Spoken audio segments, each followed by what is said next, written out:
Louvemos ao Senhor, né? O salmista vai dizer para nós louvarmos na beleza do teu santuário, né?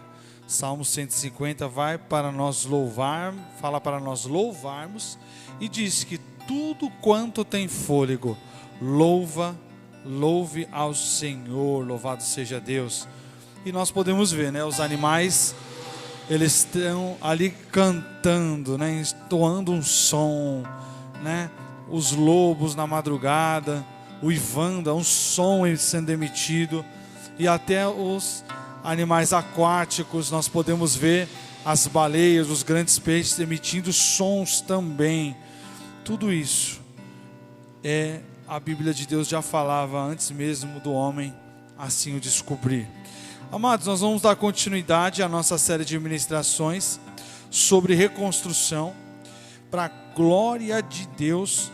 E hoje nós vamos falar como realizar os sonhos humanamente impossíveis. Como realizar sonhos humanamente impossíveis. Para isso nós vamos ler o livro de Neemias, capítulo 2, do versículo 1 ao 10. Diz assim: no mês de Nisa, no 20º ano do reinado do rei Artaxerxes, eu estava servindo vinho ao rei. Nunca eu tinha estado triste em sua presença. O rei me perguntou: por que está com o rosto tão triste? Você não parece doente? Deve estar profundamente angustiado. Fiquei com muito medo, mas respondi: que o rei viva para sempre. Como meu rosto não pareceria triste?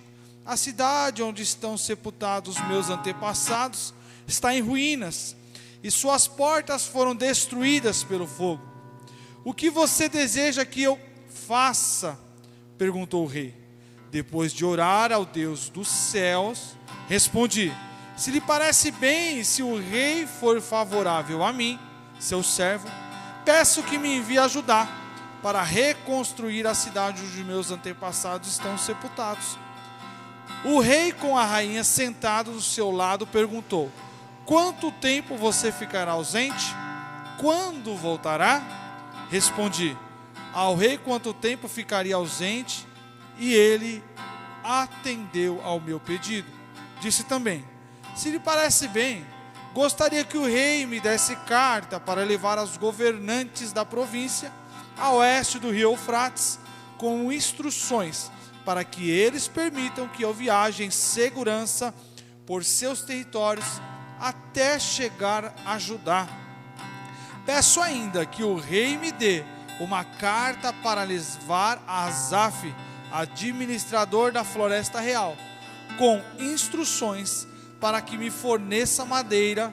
Precisarei dessa madeira para as vigas das portas da fortaleza junto ao templo, para o muro da cidade e para a minha própria casa. O rei atendeu este pedido, pois a bondosa mão de Deus estava sobre mim. Fui aos governantes da província a oeste do rio Eufrates e lhes entreguei as cartas do rei. Além disso, o rei enviou oficiais do exército e cavaleiros para me protegerem.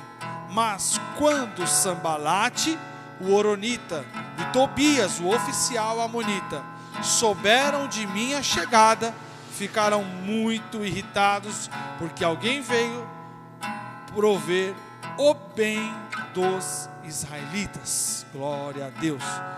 Bom, como nós falamos nas semanas anteriores, o cativeiro babilônico, ele começa em 856 a.C. Nabucodonosor, ele vai destruir completamente a cidade de Jerusalém, né? Esse destruir completamente é absolutamente tudo que estava pelo caminho. Os soldados caldeus entraram na cidade e arruinaram tudo e todos. Então nós estamos falando de um povo com muita raiva, com muita ira no coração, que ao entrar nessa cidade travou-se uma guerra contra os judeus. Jerusalém nunca tinha sido invadida, e pela primeira vez ela é invadida. Esses soldados, eles vão saquear a cidade inteira, colocar fogo nas casas, destruir os comércios, roubar utensílios do templo e destruir o templo. Destruir é derrubar, meus irmãos. Você imagina eles usando todo tipo de item para fazer a demolição do templo de Jerusalém. O templo é destruído, é queimado. As portas da cidade eram portas largas e grossas, com madeiras de ótima qualidade. Elas foram queimadas a fogo, todas as portas queimadas, os muros foram sendo destruídos. Isso foi um processo que levou dias, uma destruição que levou dias. Você imagina um correndo de um lado para o outro. Esses homens, eles entraram na cidade e eles mataram os judeus, e não importava a idade, não importava tamanho, tamanha era a ira deste povo. Os que não foram mortos foram levados para morar na Babilônia. Olha o que diz em Lamentações, capítulo 4, versículo 9. Os que morreram pela espada, isso Jeremias falando, o profeta Jeremias falando. Os que morreram pela espada foram mais felizes que os que morreram de inanição, famintos, definham por falta de alimento dos campos. A cidade sendo cercada pelo povo da Babilônia, os moradores de Jerusalém não tinham mais comércio, não tinham mais alimento. Um começou a matar o outro, e os que não morriam pela espada morriam de fome, de escassez, de necessidade. Mulheres de bom coração cozinharam os próprios filhos, elas o comeram para sobreviver ao cerco que tinha da Babilônia. Agora, porém, a ira do Senhor está satisfeita, sua ira ardente foi derramada em Sião. Ele acendeu um fogo que queimou a cidade até seus alicerces. Nenhum rei de toda a terra, ninguém no mundo inteiro poderia imaginar que o inimigo entraria pelas portas de Jerusalém. Ninguém imaginava, nenhum judeu imaginava. Olhando toda a infraestrutura que tinha sido construída, eles não tinham imaginado que um dia algum povo inimigo poderia entrar e dominar a cidade. E assim foi feito, com base em muita calamidade, muita destruição. Mas foi o que aconteceu por causa do pecado de seus profetas e da maldade de seus sacerdotes. Por quê? Os profetas eram comprados pelos reis de Israel. Os reis de Israel já não serviam a Deus, e o profeta era conivente em anunciar a profecia que convinha ao rei. Jeremias vai fazer oposição a essa mentalidade e vai falar a verdade, aquilo que o povo precisava ouvir, aquilo que o rei precisava ouvir. Só que o povo está tão alienado que não vão dar ouvido à voz do profeta. E da maldade de seus sacerdotes, que profanaram as cidades ao derramar sangue inocente. Lamentações 4, nós lemos do 9 ao 13. Então, em 516, com o Império Medo-Persa, retorna a primeira leva de judeus através de Zorobabel para a reconstrução do templo. Então, o reinado da Babilônia ele vai terminar, e agora vai ascender um novo rei, um novo império que vai subjugar a Babilônia. E esse império que vai nascer e subjugar é o Império Medo-Persa. Vale ressaltar que o povo judeu sempre foi um povo que viveu sobre luta. Não é à toa que hoje está em luta também, está em guerra também. Os territórios circunvizinhos sempre atacando, né, os extremistas que moram ali, os infiltrados dentro do povo palestino. Um povo humilde, um povo que tem cristão, que tem judeu no meio também. É um povo que acaba sofrendo através do radicalismo islâmico que está ali infiltrado. com a única intenção de destruir Jerusalém, de destruir os judeus, e sempre quando podem, lançam bombas, né? Tem até um equipamento nuclear que ele detecta as bombas de longe. Então, antes dos mísseis atingirem Jerusalém, esse equipamento dispara contra os mísseis e os mísseis acabam explodindo no ar, né? Tem até uma foto famosa que mostra um bombardeio que aconteceu no céu, assim, de várias bombas que poderiam ter atingido a cidade de Jerusalém. E claro que a gente não pode só contar com equipamentos, com tecnologia. A gente entende que Deus está por trás disso tudo ali, preservando essa cidade, preservando este povo.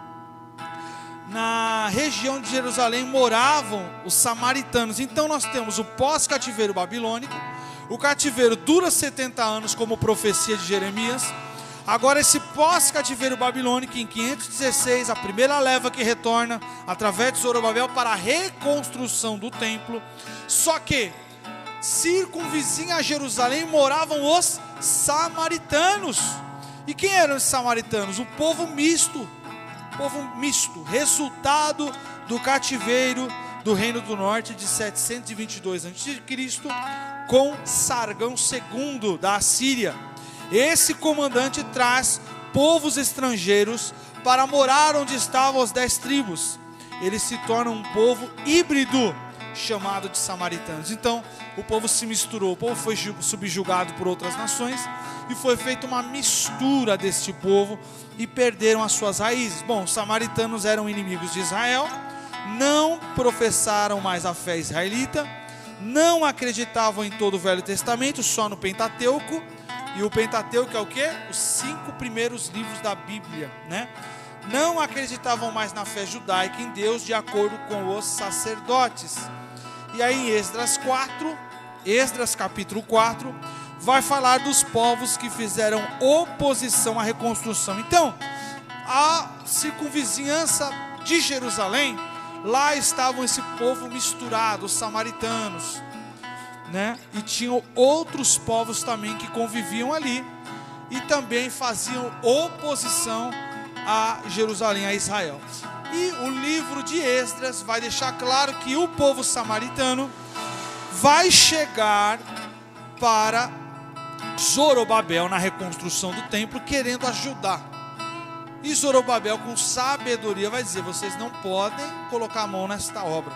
E aí eles vão fazer oposição a essa obra, a essa reconstrução. Primeira coisa que podemos destacar nessa noite é que o povo se encontrou desanimado ao decorrer dessa reconstrução.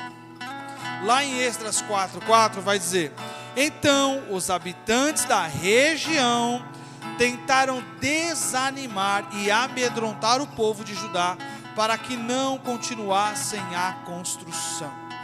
Então era uma opressão que acontecia 24 horas por dia. O povo de Deus estava sendo ameaçado por povos estrangeiros que eram contra essa grande obra. E isso vai causar uma comoção social naqueles que retornaram do cativeiro babilônico. E esse povo vai parar a obra, vai deixar de construir o templo para cuidar da sua casa, para cuidar dos seus afazeres. Então segundo aspecto, vai se opor à sua obra. Lá em Esdras 4:21 vai dizer: portanto, dei ordens para que estes homens parem seu trabalho. A cidade não deve ser reconstruída enquanto eu não mandar. Sejam diligentes e não discutem desse assunto, pois não devemos permitir que a situação prejudique os interesses do rei. Por que o rei falou isso? Por que o rei fez um decreto proibindo a construção de Jerusalém?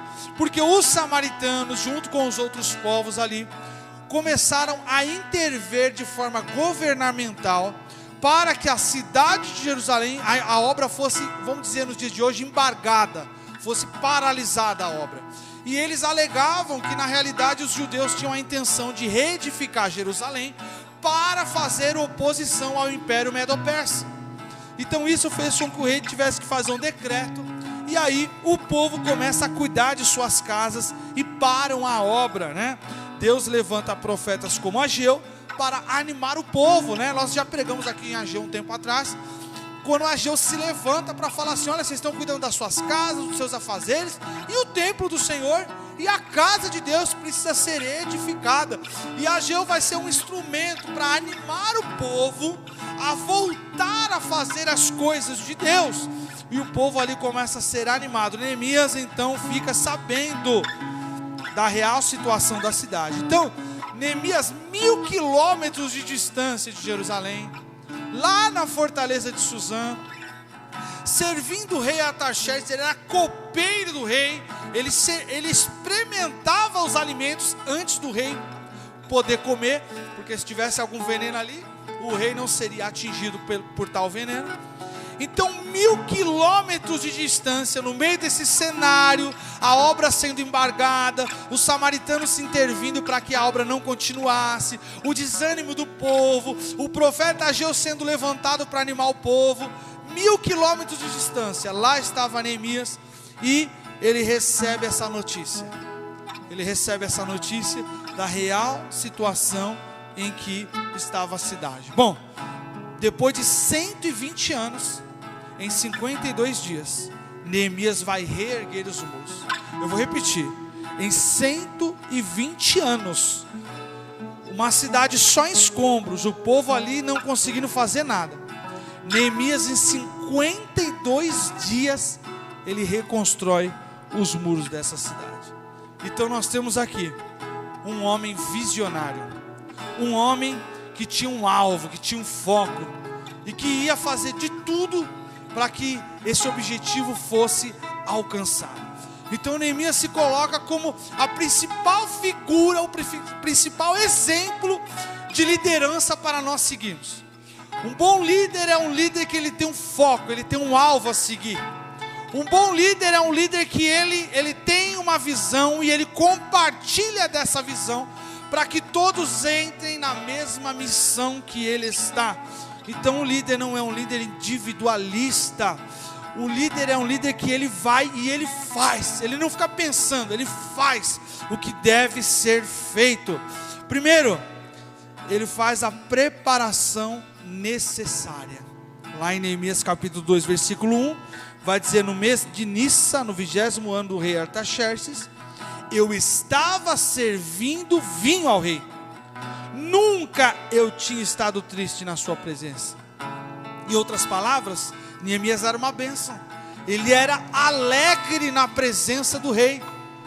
Neemias servia com alegria, fazia o seu serviço com excelência na presença do rei.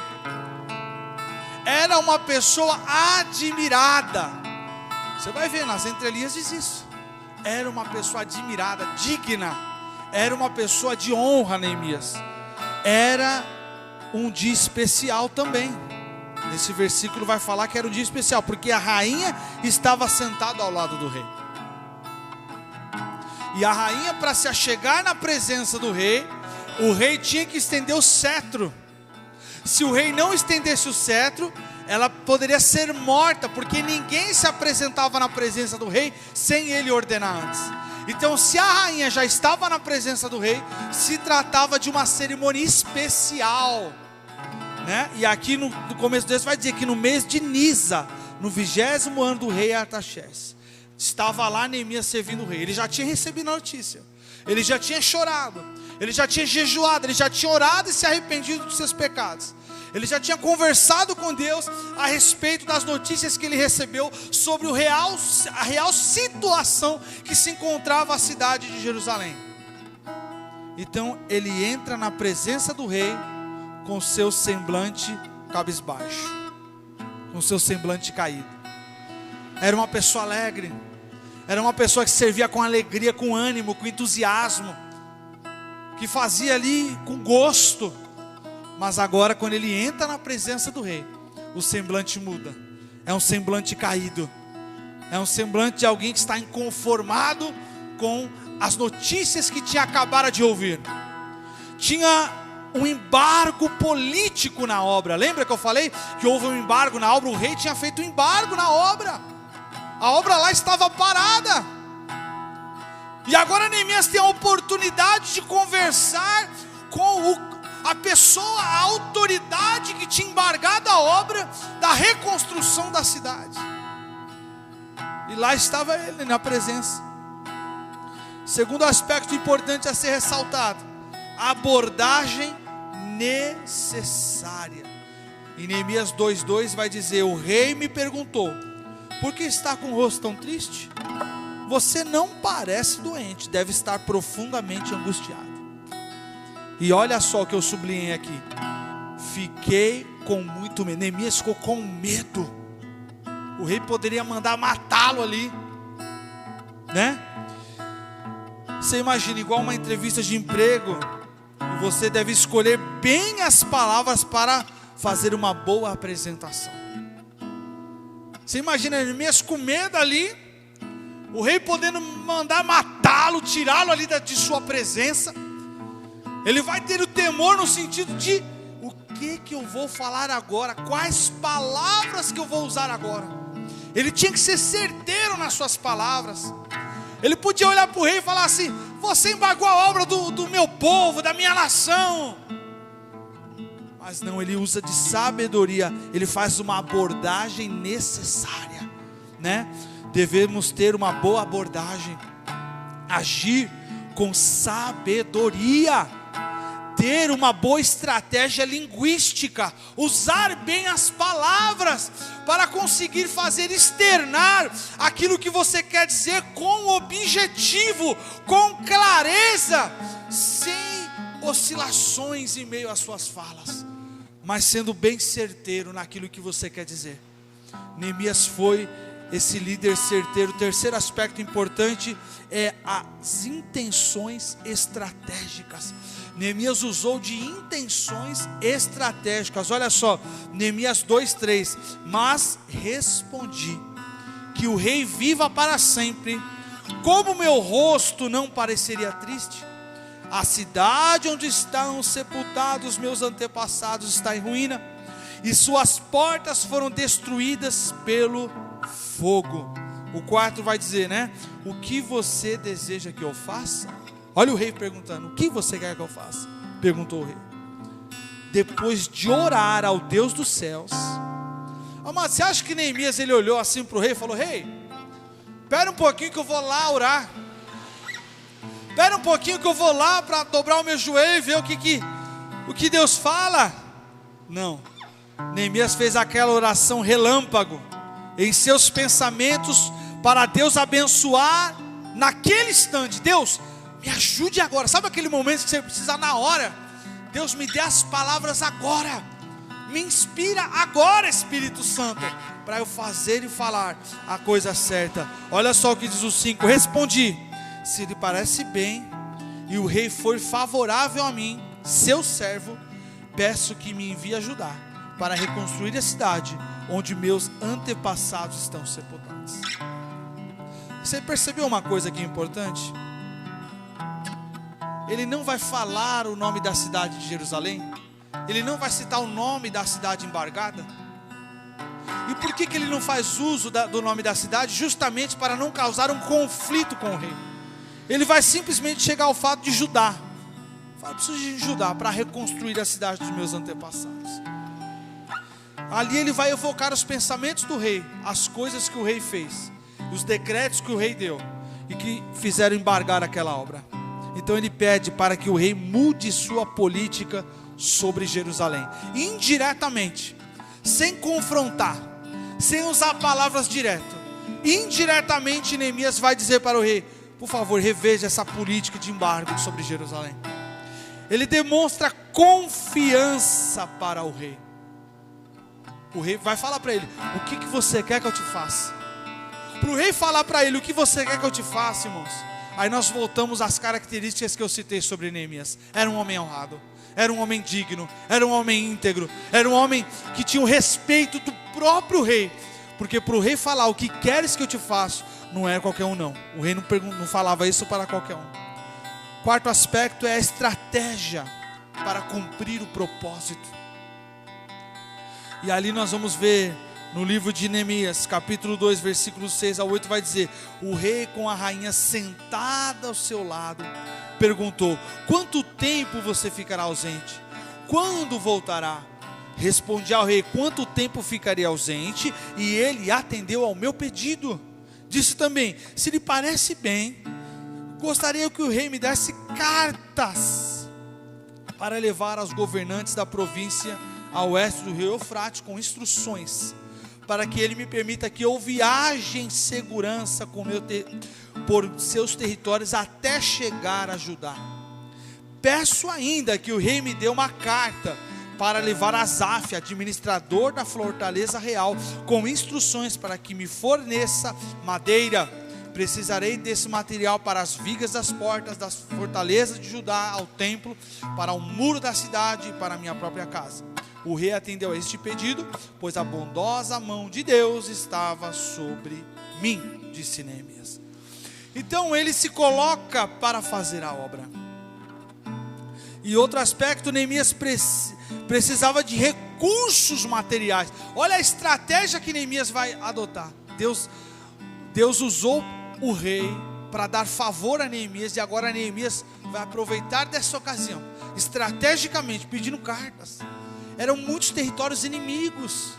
Se Neemias saísse ali com uma mão na frente e outra atrás, provavelmente ele seria assassinado na beira do caminho. Tamanho eram os conflitos. Então ele vai sair com autoridade lá da fortaleza de Suzã. Ele vai sair com patente alta da fortaleza de Suzã. Ele vai sair ali com seguranças da fortaleza de Suzã. Então ele vai ter autoridade para passar pelos inimigos ileso. Em Números 2:9, fui aos governantes da província oeste do Eufrates e lhes entreguei as cartas do rei. Além disso, o rei enviou oficiais do exército e cavaleiros para me protegerem.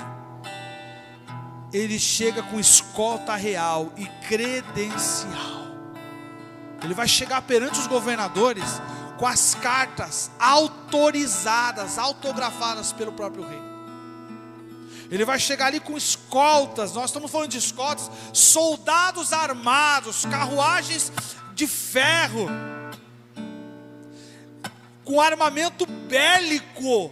Neemias vai chegar com toda a pompa e autoridade para conseguir ter acesso até Jerusalém, ileso, e ainda consegue as melhores madeiras através de Asaf para a reconstrução do templo, das portas e dos muros.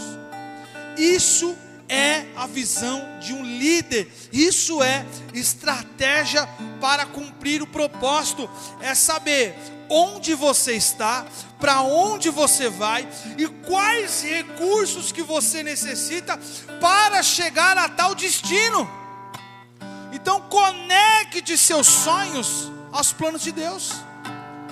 Porque o que Neemias disse? A mão do Senhor estava sobre mim. A bondosa mão de Deus estava ali sobre a vida de Neemias, abençoando ele em todo o trajeto deles. Olha só, em Neemias capítulo 2, versículo 18. Olha que tremendo este versículo bíblico. Então lhes contei como a mão de Deus tinha estado sobre mim, e lhes relatei minha conversa com o rei. Neemias chegou em Jerusalém. Ele vai olhar o estado da cidade de Jerusalém. A Bíblia fala que ele vai passear. Ele não vai anunciar para ninguém que ele tinha chegado na cidade, mas ele vai fazer uma vistoria para entender a real situação. E posteriormente, agora, de acordo com o texto que estamos lendo, ele vai reunir os moradores da cidade de Jerusalém e vai começar dizendo como a mão bondosa de Deus estava sobre ele, ao ponto do rei o liberar para esta obra. E não só liberar cartas, liberar soldados para o guardar, liberar plantações, árvores grandiosas, para que ele usasse de todos esses recursos na reconstrução. Então eles responderam: sim, vamos reconstruir o muro. E ficaram o quê? Animados. Lembra que eles estavam desanimados? Lembra que eles estavam cabisbaixo? Lembra que o profeta Ageu foi levantado para tentar animar o povo? E agora Neemias chega e vai continuar animando o povo para essa obra. E eles ficaram animados para realizar essa boa obra. Olha só a visão do líder. Todo mundo triste, tudo destruído. mas ele chega lá com a palavra de entusiasmo, ele chega lá com a palavra revelada, ele chega lá com alegria, com ânimo. Não, vai dar certo, não, nós vamos conseguir, não, fiquem em paz, porque Deus está conosco. Então, para possamos realizar os sonhos humanamente impossíveis, é necessário nós adotarmos estratégias que Neemias adotou. Nós temos que ter foco, nós temos que ter objetivo, nós temos que ter a palavra certa na hora certa, ser certeiro nas palavras, nós temos que ter continuidade no meio do caos e ser estratégico na organização. Ele olhou a real situação, ele convocou as pessoas agora para fazerem parte dessa visão que Deus já tinha dado para ele. Esse povo entra na mesma missão de Neemias agora. E esse povo vai ser organizado por famílias estratégicas que moravam ao redor de toda a extensão do muro de Jerusalém. E essas famílias vão começar agora uma grande obra de reconstrução dos seus muros, das suas portas, reaproveitando daquele entulho as pedras que tinham sido caídas. E ainda tendo recursos materiais, tendo árvores da melhor qualidade para cortarem e para reconstruírem os seus muros e fazerem as suas portas fortes novamente. Então, aquelas coisas que nós olhamos na nossa vida e falamos assim: isso daqui que eu estou vivendo e presenciando, parece que não tem solução, humanamente é impossível. Humanamente é impossível. Você vê quando acontece essas grandes catástrofes e de repente se unem moradores ao entorno, e esses moradores começam a se organizar de maneira orgânica, eles começam ali a se subdividir em grupos e começam a tirar escombros, e quando você vê, sai crianças vivas, adultos vivos, senhores de idade vivo daquele momento. Então a grande questão é nós não ficarmos sentados sobre aquilo que nós achamos que é humanamente impossível, porque para Deus nada é impossível. Basta nós termos um espírito de coragem, animados, porque o Espírito Santo de Deus é o nosso encorajador.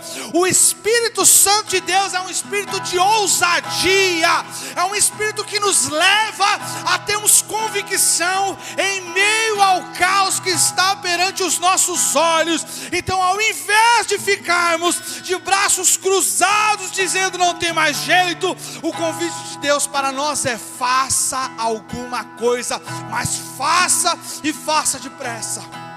Esse povo desanimado, os samaritanos ali em volta jogando praga, jogando palavras de maldição, desanimando. Então Deus levanta um Ageu para profetizar. E agora vem 1000 quilômetros de distância, vem Neemias, um simples copeiro do rei, agora pegando na enxada, agora pegando na pá, agora levantando o muro, agora organizando toda uma nação. Ele vai se tornar governador por 12 anos. Por 12 anos Neemias vai se tornar governador, e ele vai organizar completamente a cidade.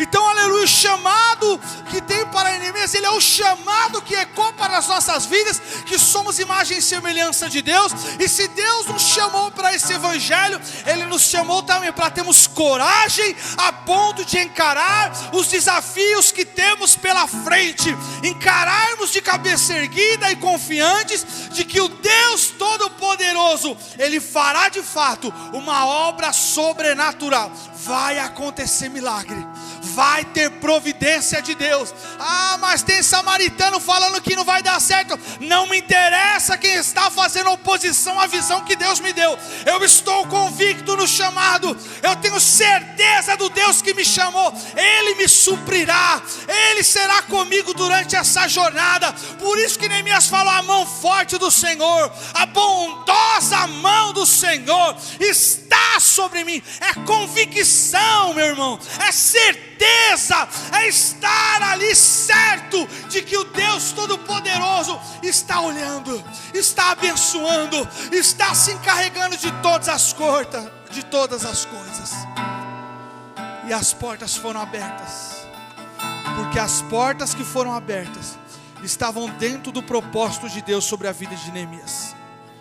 Ele estava sendo suprido, ele estava sendo amparado, ele estava sendo acolhido para essa grandiosa obra de Deus. E nos momentos em que parecia que tudo estava perdido, lá estava Neemias falando: olha, eu trouxe a carta, e essa carta diz que nós podemos continuar essa obra. Nós estamos legitimados, autorizados, abençoados para dar sequência a essa obra. Não tem mais desembargo. Agora nós vamos avante. Eu profetizo que todo decreto que trouxe paralisia para a sua vida, ele está rompido nessa noite em nome de Jesus Cristo. Eu profetizo sobre a sua vida, tudo aquilo que tem feito você parar vai cair por terra em nome de Jesus Cristo, e você continue avante, dentro dos planos de Deus, dentro da vontade de Deus, pronto a receber novidades do Senhor sobre a sua vida. Ele é contigo em nome de Jesus Cristo. Aleluia. Você não está desamparado. O cenário pode mostrar o contrário, mas você não está desamparado. Deus olha por nós. Oh, bendiz a minha alma o Senhor. O salmista clamando, orando, intercedendo: bendiz a minha alma o Senhor. No momento de aflição, no momento de angústia, no momento de tristeza, existem duas ferramentas poderosas que Deus vai usar para animar o seu coração, para trazer para você ânimo, para trazer para você esperança. A primeira delas é pessoas abençoadas que vão edificar a sua vida e que vão animar você para um novo e vivo caminho. E a segunda delas são experiências espirituais com Deus. Deus falará através da sua palavra, Deus falará através de uma pregação, Deus falará através de um louvor, Deus falará através de um profeta, mas de forma alguma ficaremos desamparados e desassistidos do cuidado de Deus, da bondade de Deus, da misericórdia de Deus sobre as nossas vidas. Louvado seja Deus. Neemias foi um enviado de Deus para animar o povo, um povo em desânimo, um povo em ruína, um povo com necessidades financeiras. Agora é amparado. Neemias agora vai chegar e vai falar: vamos erguer, Deus está comigo nessa grande obra. Vamos lá, gente, vamos animar, vamos ficar disponíveis. E um povo que estava solitário, cuidando das suas próprias vidas, agora enxergam uma necessidade maior, um propósito maior. Sabe qual é a pior coisa das nossas vidas? É quando nós estamos atentos a propósitos minúsculos que diz respeito somente a nós.